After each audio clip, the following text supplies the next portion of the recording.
మిత్రులారా, కృష్ణా గుంటూరు జిల్లాల graduate MLC ఎన్నికల్లో ఫలితాలు మనకు అనుకూలంగా రాలేదు.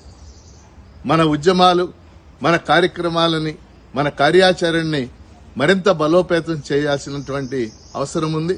ఈ ఉద్యమాలన్నింటిలో కూడా భవిష్యత్తులో కూడా నేను భాగస్వామిగా ఉంటానని మీకు తెలియజేస్తున్నాను.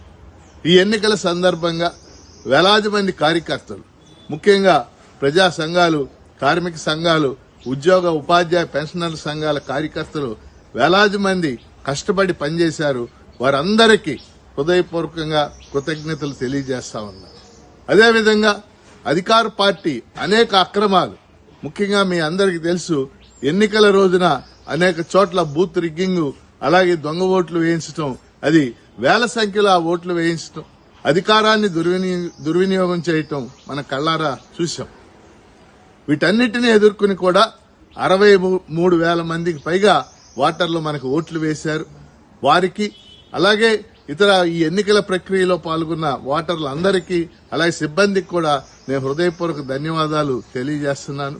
మనం పీడీఎఫ్ ఎప్పుడూ కూడా ఒకటే మాట నమ్ముతుంది, ప్రోగ్రెసివ్ డెమోక్రటిక్ ఫ్రంట్ ఉద్యమాలకు సహాయకారిగా ఉంటుంది. భవిష్యత్ ఉద్యమాలన్నిటికీ కూడా పీడీఎఫ్ తరఫున సహాయకారిగా ఉంటాం. ఈ ఉద్యమాలను కొనసాగిస్తాం. రాబోయే కాలంలో అనేక సమస్యలు ముందుకు రాబోతా ఉన్నాయి. ఆ సమస్యలు కేంద్ర ప్రభుత్వం అయినా, రాష్ట్ర ప్రభుత్వం అయినా, వాటన్నిటిలో కూడా పీడీఎఫ్ గా భాగస్వాములుగా ఉంటామని తెలియజేస్తూ, ఈ ప్రక్రియ మొత్తంలో సహకరించిన ప్రతి ఒక్కరికి హృదయపూర్వకంగా ధన్యవాదాలు, అభినందనలు తెలుపుతున్నారు.